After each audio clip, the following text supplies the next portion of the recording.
Hello बच्चों, let's read the question. The question says, हमें यहाँ पे दो स्टेटमेंट गिवन है, statement first and statement second.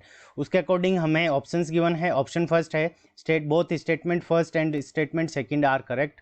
Option second given है both statement first and statement seconds are incorrect.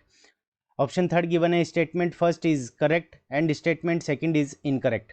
And option fourth given है statement first is incorrect and statement second is correct. So हमें statement first given है cobalt 60 is a source of gamma radiation and statement second given है gamma emission is due to nuclear decay. So इस question के अंदर gamma radiation और nuclear decay के बारे में पूछा है। सो इस क्वेश्चन को करने के लिए हम क्या करेंगे, की कॉन्सेप्ट अप्लाई करेंगे।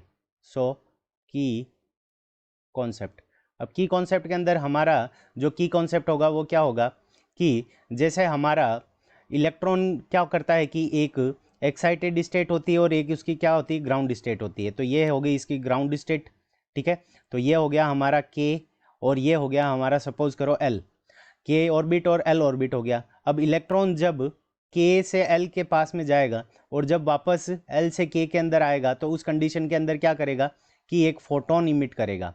सो यहाँ से हमारा क्या होता है, एक फोटोन इमिट होता है इलेक्ट्रॉन के केस में। सो ऐसे ही क्या होता है कि न्यूक्लियस के अंदर क्या होता है, in nucleus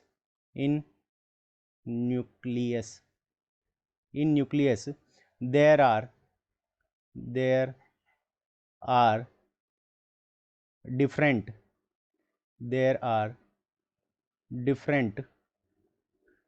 there are different energy there are different energy levels. तो न्यूक्लियस के अंदर भी क्या होता है कि डिफरेंट एनर्जी लेवल्स होते हैं। तो इनके अंदर जो एनर्जी लेवल्स होते हैं वो क्या होते हैं, मेगा इलेक्ट्रॉन वोल्ट के होते हैं। एनर्जी लेवल्स होते हैं और वो किसके होते हैं, हमारे मेगा इलेक्ट्रॉन वोल्ट के होते हैं। और इलेक्ट्रॉन के अंदर जो एनर्जी लेवल्स होते हैं वो क्या होते हैं कि इलेक्ट्रॉन वोल्ट लेवल के होते हैं, तो मेगा इलेक्ट्रॉन लेवल्स के होते हैं। तो energy E is equals to हमारा क्या होता है, एनर्जी ई को हम क्या लिख सकते हैं, H C divided by lambda. तो अगर एनर्जी की वैल्यू बहुत ज़्यादा हायर है तो उस कंडीशन के अंदर जो लेमडा की वैल्यू होती है वो क्या रहती है, लेमडा की वैल्यू हमारे इस केस के अंदर वेरी लो रहती है।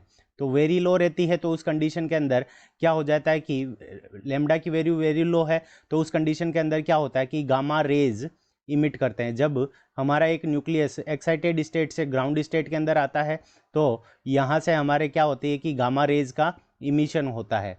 अब कोबाल्ट के अंदर ये गामा रेज इमिट होती है, कब होती है, जब कोबाल्ट क्या करता है, कोबाल्ट यहाँ पे सी कोबाल्ट हो गया और इसका एटॉमिक नंबर हो गया 27 और एटॉमिक मास हो गया 60। अब ये क्या करता है कि बीटा माइनस डीके करता है, क्या करता है, बीटा माइनस डीके।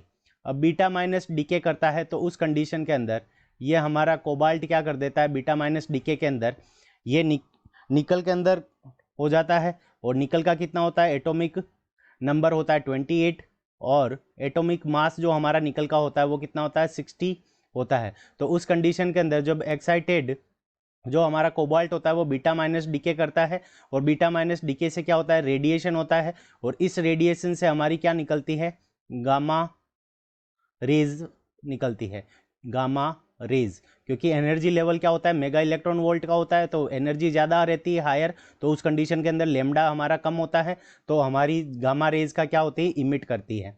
सो अब हम चलते हैं दोनों स्टेटमेंट की तरफ। स्टेटमेंट फर्स्ट कह रहा है cobalt 60 is a source of gamma radiation, ये करेक्ट स्टेटमेंट है। अब gamma emission is due to nuclear decay, तो बीटा माइनस डीके होता है और बीटा माइनस डीके जो हमारा होता है वो एक तरह का क्या है, न्यूक्लियर डीके है। सो स्टेटमेंट सेकंड भी हमारा करेक्ट है, स्टेटमेंट फर्स्ट भी हमारा करेक्ट है। So option first both statement first and statement second are correct is the correct answer of this question. I hope you understood it well, best of luck, thank you.